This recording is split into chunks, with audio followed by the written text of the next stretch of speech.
এই যে গৌরাঙ্গদেব, এই গৌরাঙ্গদেব সমস্ত ভারতবর্ষের মধ্যে সমস্ত বাড়িতে বাড়িতে ঘরে ঘরে, যেমন দুয়ারে সরকার যাচ্ছে, দুয়ারে সরকার যাচ্ছে না, দুয়ারে হরিনাম দিয়েছিলেন, অনেক আগে থেকে শুরু হয়েছিল। দুয়ারে দুয়ারে দুয়ারে হরিনাম, তোরা একবার মুখে হরে কৃষ্ণ হরিনাম বল, প্রত্যেক বাড়িতে বাড়িতে গিয়ে, পাড়ার বাড়িতে নয়, রাস্তাঘাটে যেখানে পেয়েছে, যাকে পেয়েছে, যে তুই একবার বল। যখন জগাই মাথায় পুরো চারিদিকে অস্থির, তারা সবাই, তারা হচ্ছে কালী নামে পাগল। জগাই মাথায় এরা সবাই কালী নাম করে। আমাদের সমাজে ভাগটা দেখুন, কিছু মানুষ আছে তারা বৈষ্ণব, তারা হচ্ছে বিষ্ণুর উপাসককে বৈষ্ণব বলে, আমরা ভগবান শ্রীকৃষ্ণকে তারা পূজা করে।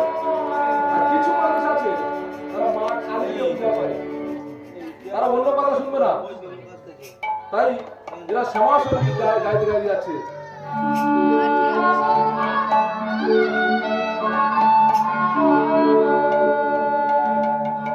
একদিনেরই জীবন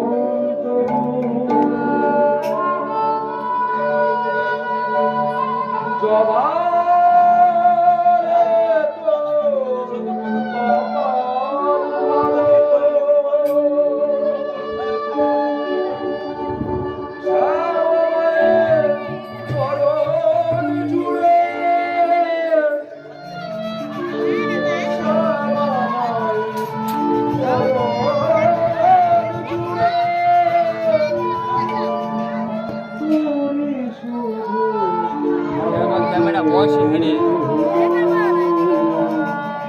এটাও খারাপ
তো এই একদিনের জীবন যে জমা ফুলের কথা বলা হচ্ছে, এই নাম গাইতে গাইতে জমাই মাথায় যাচ্ছে। এ ভাই চলো চলো আমরা দুজন যাই। বলে কোথায় যাবে? বলে আমাদের দুজনের কাজ কি? জমাই মাথায় কাজ কি মা? সারাদিন শুধু ঘোরো, এলাকায় ডিউটি করো আর দিয়েছো কলসি দিয়েছো, বড় বড় কলসি শুধু ঘুম মারা জমাই মাথায়। এখনো মা, কিছুদিন আগে আমরা শান্তিপুরে একটা প্রোগ্রামে গেছিলাম, শান্তিপুরে কীর্তনে গেছিলাম। তো সেখানে গিয়ে দেখলাম এখনো জোগাই মাথায় রয়েছে। অনেক ভালো ভাবছে যে না জোগাই মাথায় তো মারা গেছে, বলে না জোগাই মাথায় এখনো রয়েছে। শান্তিপুরে গড়পত্তা সব জোগাই মাথায়, সব জোগাই মাথায় পুরো ফুল।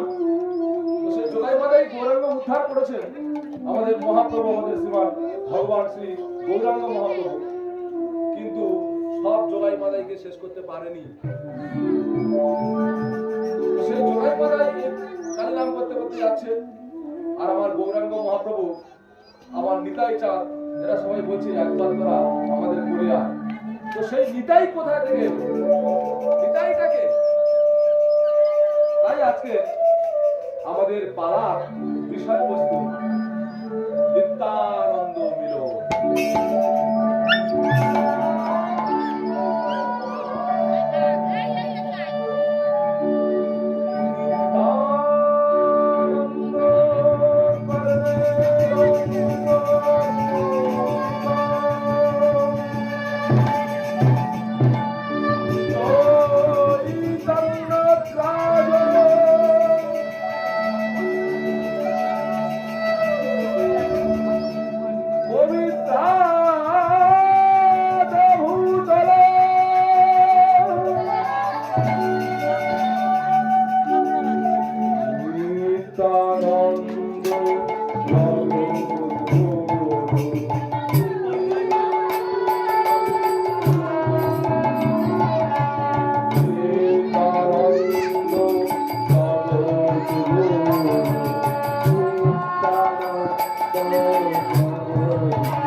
শুক্লা ত্রয়োদশী।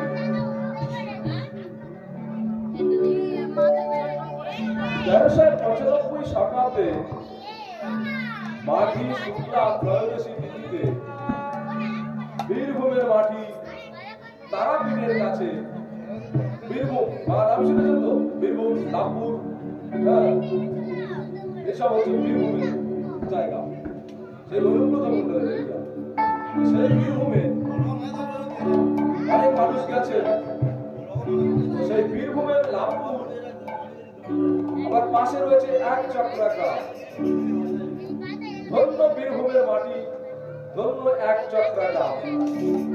সেই ধন্য এক চক্রা গ্রামে জন্মগ্রহণ করেছিলেন এই বর্তমানে এই যে নিতাই চাঁদ, নিত্যানন্দ মঠ। এই নিয়ে দুটো মত রয়েছে পণ্ডিতদের মধ্যে। যারা পণ্ডিত ব্যক্তি রয়েছে অনেকে বলেন গৌরাঙ্গের একটা দাদা ছিল বিশ্বরূপ। তো এই বিশ্বরূপ ঘর ছেড়ে বেরিয়ে চলে গেছিলেন, অনেক দিন সন্ন্যাসী থেকেছিলেন, সন্ন্যাসী হয়ে ঘুরে ঘুরে বেড়াতেন। তো এই জন্যে যখন গৌরাঙ্গদের একটু একটু করে বড় হতে থাকে, তখন গৌরাঙ্গের মায়ের বুকে ভয় ছিল যে আমার এই গৌরাঙ্গ না বড় ছেলের মতো চলে যায়। এই জন্য মা সবসময় বুকের ভিতরে ভয় ভয় নিয়ে ঘুরে বেড়াতেন। যেমন বড় ছেলে চলে গেছে, ছোট ছেলেটাও চলে গেলে আমি কাঁদতে থাকবো, আস্তে আস্তে আমার বড় ছেলে তো চলে গেছে, আমি ছোট ছেলেও যদি চলে গেল তাহলে কাকে থাকবো। একটা বাঁচার তো অবলম্বন চাই। মানুষ বাঁচে কি জন্য? যার ছেলে নেই, মেয়ে নেই, কেউ নেই, তার তো বাঁচার অবলম্বনই হারিয়ে যায়। কি উদ্দেশ্যে বাঁচবে? কাকে মানুষ করবে? টাকা কেন ইনকাম করবে? কাজ দেবে? তো গৌরাঙ্গ যাতে না চলে যায় সেজন্য সবসময় বুকে ভিতরে ভয়। কিন্তু যখন গৌরাঙ্গদেব আস্তে আস্তে বড় হচ্ছে, শিশুদের সঙ্গে খেলা করছে, এই শিশুদের সঙ্গে খেলা করতে করতে ধীরে ধীরে সে বড় হচ্ছে এবং আস্তে আস্তে সে পণ্ডিত হচ্ছে। সবকিছু তার মধ্যে জ্ঞান অর্জন করছে, করতে করতে ধীরে ধীরে বড় হচ্ছে। তো বলছে যখন গৌরাঙ্গ চলে যায়, আস্তে আস্তে আস্তে গৌরাঙ্গ যখন চলে যায় তখন কৃষ্ণ প্রিয়া কাঁদছে, মা কাঁদছে। তো কানাই একবার দাঁড়া, বলছে কানাই দাঁড়া রে, একবার তুই দাঁড়া, দাদা চলে গেছে, আর নিয়ে বাঁচবো, তুইও চলে যাচ্ছিস, একবার তো করে যেতে পারবি। দাঁড়া রে,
কেন বোঝাও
একবার দাঁড়িয়ে যা নিমাই।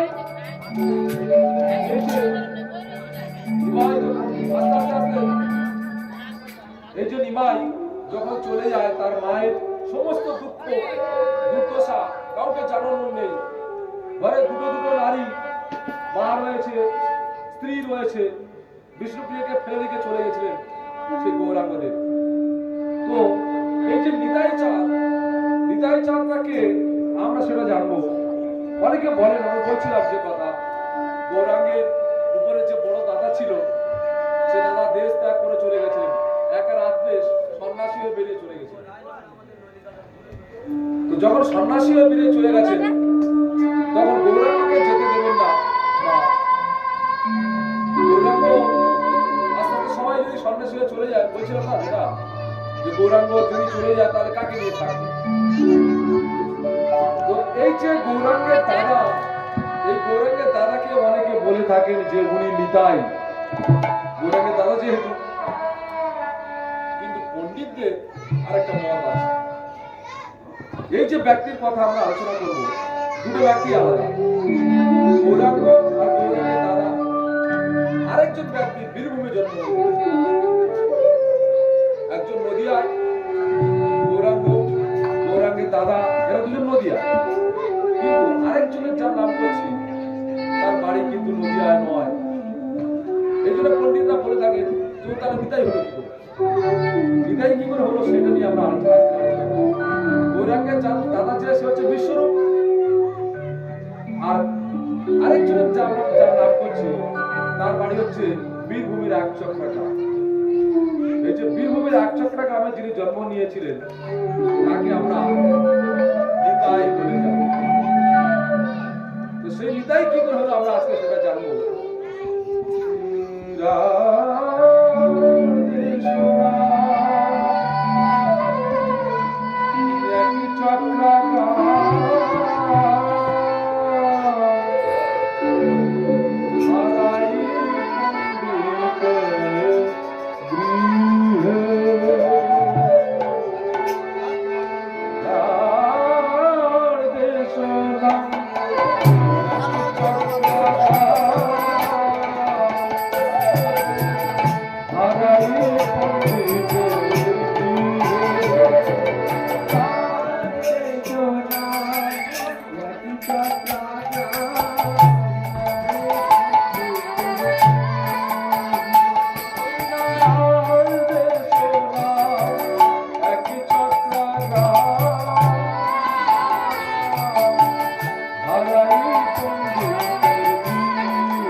জন্ম নিয়েছিলেন এই ব্রজের বলরাম এসে।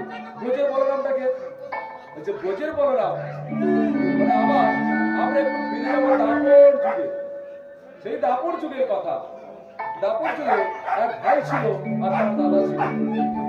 এক ভাইকে ভগবান শ্রীকৃষ্ণ হঠাৎ কি করতো? গাভী চড়াতো, ধেনু চড়াতো। সেই ধেনু চড়াতো আর তার দাদা বলরামকে সঙ্গে নিয়ে যেত। বলরাম কি করতো? বলরাম যেহেতু বড়, সে বলতো ভাই কানাই উল্টো পাল্টা করিস না, কি হয়ে যাবে, লাস্টে মা আমারই বকবে। সবসময় বড় ছেলেদের মারটা পড়ে। তো বলছে আমি তোর সঙ্গে যাবো না দাদা। বলে কেন রে? বলে গেলে শ্রীরাম সুদাম এরা সবাই আমাকে খুব বকবে। বলে কেন? তুই তো রাজা, তোর বকবে কেন? তুই তো ভগবান শ্রীকৃষ্ণ, তোকে কেউ বকতে পারে? আর ভগবানকে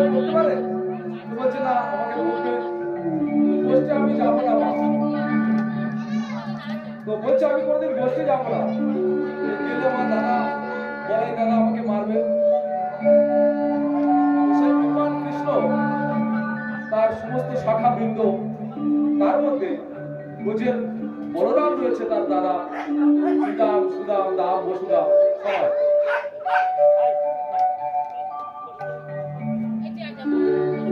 বলাই দাদা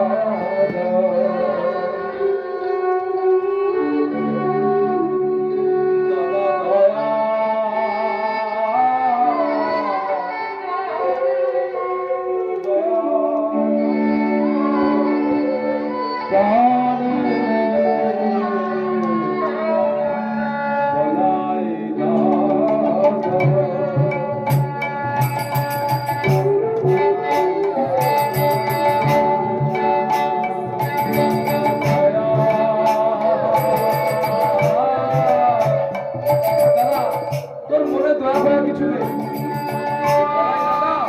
তোর মনে দয়া ফয়া কিছু নেই। তুই আমাকে দেখলে বকিস, আমাকে দেখলে মারিস। হ্যাঁ, আমি বাচ্চা ছেলে, তুই বুঝিস না? মার কাছে বলছে আমি আর তাদের সঙ্গে যাবো না, বলছে আর কোনোদিন যাবো না। কষ্টে আমি যাবো না।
আমি কিন্তু প্রশ্ন করবো, আমি বলে বলে যাচ্ছি মাতাজি, একটু আপনারা শুনে দেবেন।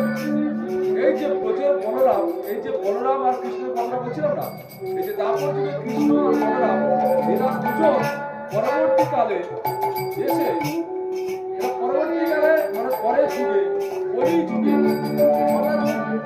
সত্যযুগ, ত্রেতা যুগ, দাপর যুগ, মোট 4টে যুগ আমাদের পুরাণ মতে। এই যে 4টে যুগের মধ্যে সত্যযুগ, ত্রেতা যুগ, দাপর যুগ আর কলিযুগ। এই দাপর যুগে ভগবান শ্রীকৃষ্ণ আর বলরাম এরা দুজনই পরবর্তীকালে, একজন হয়েছে নিতাই, একজন হয়েছে কি গৌর। হ্যাঁ, এই যে একজন গৌর, একজন নিতাই। গৌরটা হচ্ছে বড়, নিতাইটা ছোট। মানে কি, গৌর হচ্ছে ভগবান গৌর, মানে গৌরচন্দ্র কৃষ্ণ ছিল, পরবর্তীকালে গৌর হলো। আর নিতাই, নিতাই পরবর্তীকালে কি হলো, নিতাই আগে ছিল বলরাম, পরবর্তীকালে হলো নিতাই। তো এই যে বলাই দাদা।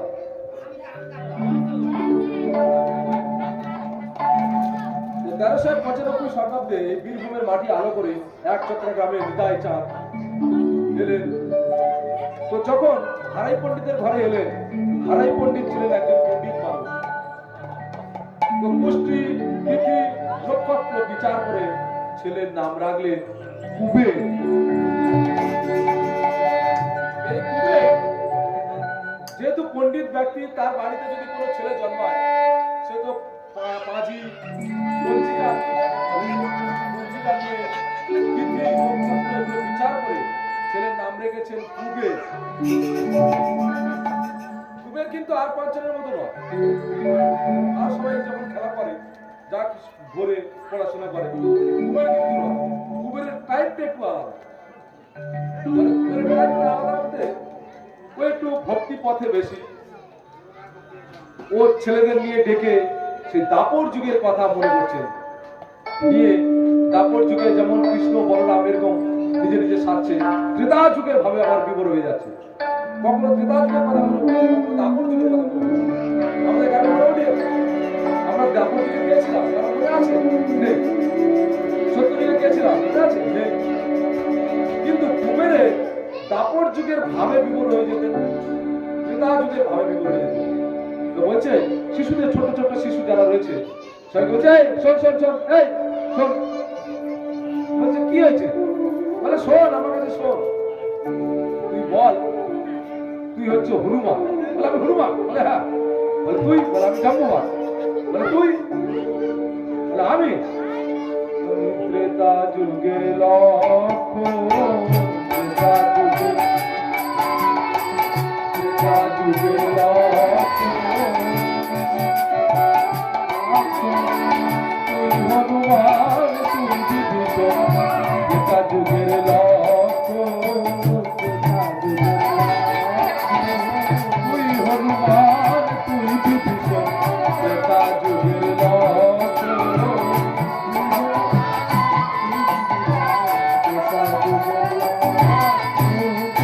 তো বলছে তাহলে তুই হনুমান, তুই জাম্বুয়ান, মানে সমস্ত ক্যারেক্টার চরিত্রগুলো ভেবে দেখুন। একটা বাচ্চা ছেলে সে চিন্তা করছে ত্রেতা যুগের কথা, এবং ত্রেতা যুগের যে সমস্ত চরিত্রগুলো সবাইকে দিয়ে ও খেলে নিচ্ছে। আর নিজের বেলার যে চরিত্র বলছে যে তোমার চরিত্রটা, তাহলে তুমি কে? তুমি তো অভিনয় করছো, কিন্তু তুমি কে? মানে আমি হচ্ছে ত্রেতা যুগের লক্ষ্য,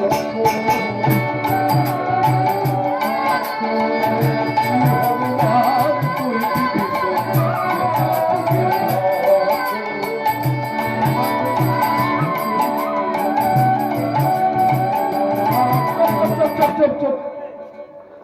শুধু ত্রেতা যুগের লক্ষণ নয়, তোরা সবাই মিলে আমার সঙ্গে বল। বলে কি বলবো? বল আমার সঙ্গে। বলে কি বলবোটা বলবি তো, শুধু বলতে বলছিস। বলছি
এই যে সীতারাম সীতারাম করছে সবাই মিলে, যত বাচ্চা বাচ্চা ছেলেরা যত রয়েছে সবাইকে ডেকে নিয়ে এই সীতারাম সীতারাম করছে।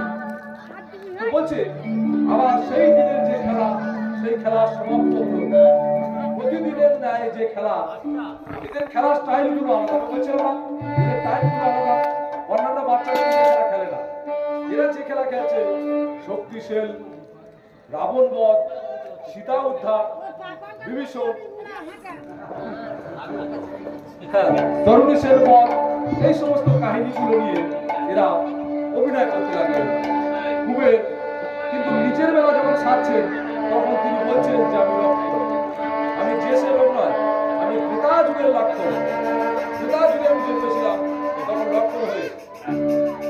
তো এই যে আমাদের যখন ভগবান পৃথিবীতে আসেন না, বারবার কিন্তু একা আসেন না, সঙ্গে আরেকজন করে আসে, তার মাধ্যম চাই। ভগবান কিন্তু একা কোনোদিন আসেননি, ভগবানের সমস্ত মাধ্যম তার ভক্তমন্ডলী আগে আসছে, উনি পরে আসছে, তাই তো মা? হ্যাঁ। তো ভগবান যখন আসেন, ওই যে বলরাম, বলরাম কিন্তু প্রত্যেকবার এসেছেন। এই যে আমরা সবাই স্বর্গ, বৈকুণ্ঠ, গোলক, এই সমস্ত অনেকগুলো জানি না মাতাজি? আস্তে আস্তে আস্তে, এই যে স্বর্গ, স্বর্গ কি, বৈকুণ্ঠ কি, গোলক কি, এই তিনটে কিন্তু একই রকম শব্দ হলেও তিনটের মানে কিন্তু আলাদা, তিনটের মানে কিন্তু আলাদা। স্বর্গ আলাদা জিনিস, গোলক আলাদা জিনিস, বৈকুণ্ঠ আলাদা জিনিস, এই তিনটে কিন্তু এক নয়। অনেকে ভাবছেন হয়তো এই যে তিনটে একই, তো বৈকুণ্ঠ মানে কি? আমি একটু বলছি, একটু মন দিয়ে শুনবেন। বৈকুণ্ঠ মানে কি? বৈকুণ্ঠ মানে যেখানে বিষ্ণু থাকে, বিষ্ণুর চরণে হচ্ছে বৈকুণ্ঠ। গোলক, গোলক মানে হচ্ছে যেখানে, যেখানে হচ্ছে সমস্ত পাপ তাপ কিছু থাকবে না, সেখানে পুরো সমস্ত ভগবানের চরণে যে আত্মসমর্পণ করে থাকে, সে হচ্ছে গোলকেই থাকে। গোলক বৃন্দাবন, ভগবান কৃষ্ণ, একজন হচ্ছে বিষ্ণু, একজন হচ্ছে কৃষ্ণ। ভগবান বিষ্ণু, এই বিষ্ণুর চরণে যদি থাকতে হয় তাহলে বৈকুণ্ঠে যেতে হয়, আর যদি কৃষ্ণের চরণে থাকতে হয় তাহলে যেতে হবে গোলক, গোলকেই যেতে হবে। আর এটা কি? আর হলো স্বর্গ। স্বর্গে সবাই যেতে পারে, সবাই যেতে পারে এই নয় যে সব পাপ করে সে যাবে। স্বর্গে যেতে গেলে তুমি যে কোনো দেবতা, যে কোনো ঠাকুর, যে কোনো ভগবানের উদ্দেশ্যে করো, কিন্তু তুমি স্বর্গেই যেতে পারবে। কিন্তু বৈকুণ্ঠে সবাই যেতে পারবে না, গোলকে সবাই যেতে পারবে। গোলকটা আলাদা, বৈকুণ্ঠ আলাদা, স্বর্গ আলাদা। তো কুবের সমস্ত বাচ্চাদেরকে নিয়ে এক এক করে আবার বলছে, পরের দিন আবার খেলা শুরু হয়েছে। পরের দিন যখন আবার খেলা শুরু হয়েছে, বলে তোরা সবাই বল। বলে কি বলবো? বলে তোরা সবাই বল যে তুই হচ্ছিস কৃষ্ণ, তুই শ্রীরাম, তুই দাম, তুই বসুদাম। আর বলে তুই, তুই তাহলে কে কুবের? তুই তো আমাদেরকে সব সাজিয়ে দিবি, তুই কে সেটা তো বল। বলরাম বলরাম বলরাম বল, তুই শ্রীরাম, তুই বসুদাম, বলরাম বলরাম।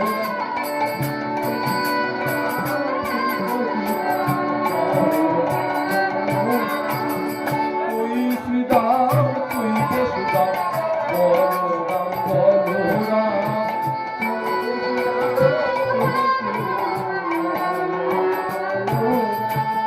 সে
ধীরে ধীরে সমস্ত খেলা সে শুরু করলো। রামায়ণ, মহাভারত, গীতা, ভাগবত সমস্ত কাহিনী সে অভিনয় করতে লাগলো। তারপর বাল্যকালের সমস্ত খেলা সে শেষ করতে লাগলো ধীরে ধীরে। ওইদিকে অদ্বৈত আচার্য বলছে যে সেই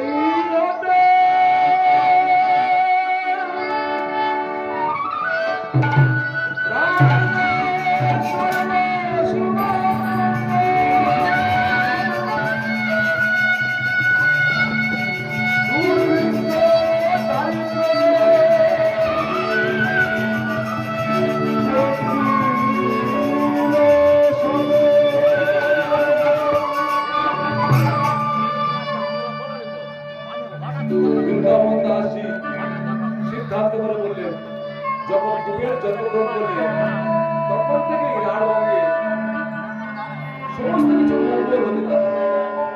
আগে যে অমঙ্গল হচ্ছিল বললাম না, বোন আক্রমণ, পাঠান আক্রমণ, মোগল আক্রমণ, মানুষ জর্জরিত হয়ে গেছিল।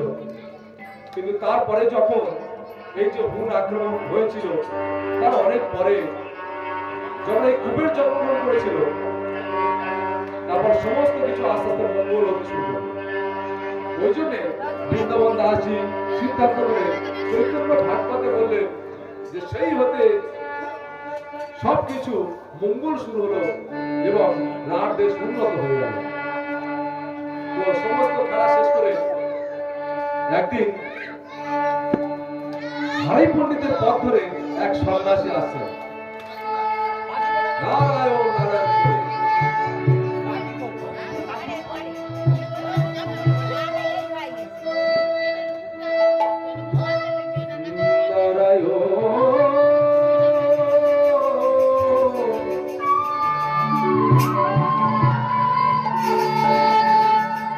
শঙ্খ চক্রধারী তুমি নারায়ণ, শঙ্খ চক্রধারী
সাধু ওই রাস্তা দিয়ে আসছেন, নারায়ণ করতে করতে যখন আসছেন, যখন রাস্তা দিয়ে আসছেন, পুরো হারাই পণ্ডিত যে বাড়িতে থাকেন সেই বাড়ির পথ ধরে আসছেন।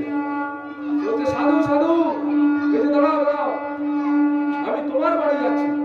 হারাই পণ্ডিত দেখে অবাক, এই সাধু আসছেন আমার বাড়িতে। তো বলছে কোন বৈষ্ণব, তিনি বরফ দিয়ে বললেন যে সাধু কিন্তু লোকের বাড়িতে এমনি যায় না, কত জন্ম তপস্যা করলে তবে একজন সাধু আপনার বাড়িতে আসে। সাধু লোকে কিন্তু কেউ সুযোগ পায় না, অনেক ভাগ্য করলে, অনেক তপস্যা করলে তবে সাধু তার বাড়িতে আসে। এটা হয়তো অনেকে জানেন, কিন্তু ঠিক মানেন না। জানা এক, মানা এক, জানি কিন্তু মানি না। কেন হয় না? কারণ বর্তমানে যে সাধু সন্ত ধর্ম আছে, এই সমস্ত সাধু সন্তদের আমরা অশ্রদ্ধা করি। অ্যাকচুয়ালি এটা আমাদের পাপ। কোন সাধুকে অশ্রদ্ধা করা উচিতই নয়। এটা আপনি কি করে জানবেন সেই সাধু ভালো কি মন্দ? আপনার তো বিচার করার ক্ষমতা নেই। এই জন্য কাউকে ঝট করে খারাপ সাধু বলে এটা গণ্য করা ঠিক নয়, এটা উচিতই নয়। তো যখন সাধু ওই পথ ধরে আসছেন, তখন বলছেন যে আমি তোমার বাড়িতে যাচ্ছি। তো বৈষ্ণব এক পাশে কলম দিয়ে বললেন, অনেক ভাগ্যের ফলে